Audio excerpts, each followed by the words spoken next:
Just as I predicted last night, the media is now exploiting the unrest at the Capitol yesterday in an effort to continue its destruction of President Trump and everyone who supports him. I've got no questions for Donald Trump. He's an insurrectionist. There are no questions. He should be arrested today. He should be sent to jail today.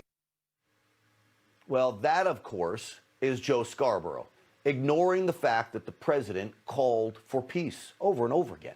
And still, Twitter and Facebook shut his accounts down. So now the media is beginning its movement to have us all silenced, if not imprisoned. Listen again to what Morning Joe has to say.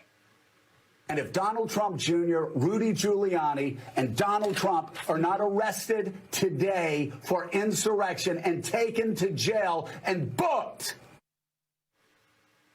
Do you understand what that's about? It's not just about Rudy and Don Jr. and Donald Trump. It's about all of you. Now that the radical left controls Congress and the White House, they are on the warpath.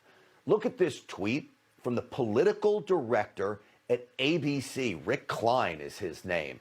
It reads, Trump will be ex-president in 13 days. The fact is that getting rid of Trump is the easy part. Cleansing the movement he commands is going to be something else.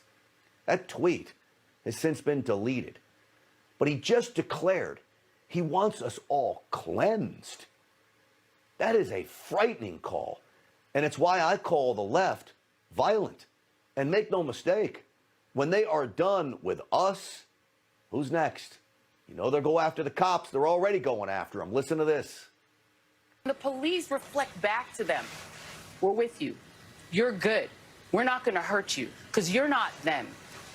Guarantee you, if that was a Black Lives Matter protest in D.C., there would already be people shackled, arrested, or dead. Well, Joy Reid of MSNBC is a liar.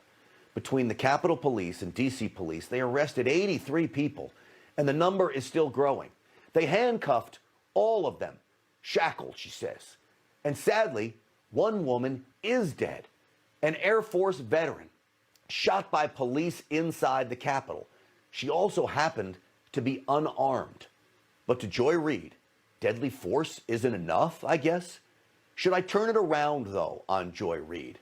If Ashley Babbitt, the woman who was shot, was an unarmed black woman, there would be rioting in D.C. for weeks.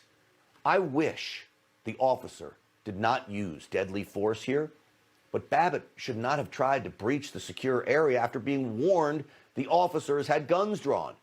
It is a tragic story all the way around. But Joy Reid doesn't care about all that. They'll tell you what it feels like to protest peacefully and unarmed and have how the police will treat you if you're black. That's it. They're not afraid of the cops because they know the cops are cool with it. See, she makes this about race to smear the police officers. She decries this, quote, lack of police response as a man is washing his eyes out after being pepper sprayed by police, if you noticed in the video as she was talking. Here is a shot of the trespassers being held at gunpoint on the ground. It took police 4 hours to secure the Capitol. Most of the crowds were dispersed or arrested within the hour. It's true they should have never gotten inside.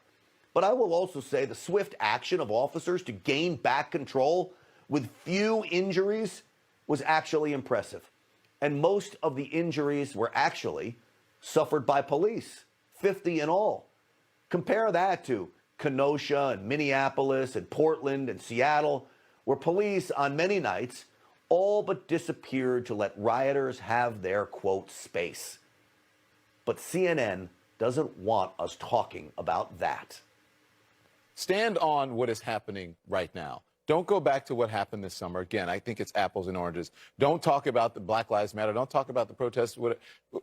We can all deal with that. They can deal with it. They never did deal with it. They never even acknowledged it. In fact, the media actively suppressed those riots. Mostly peaceful, they would say. The hypocrisy in all of this is sad.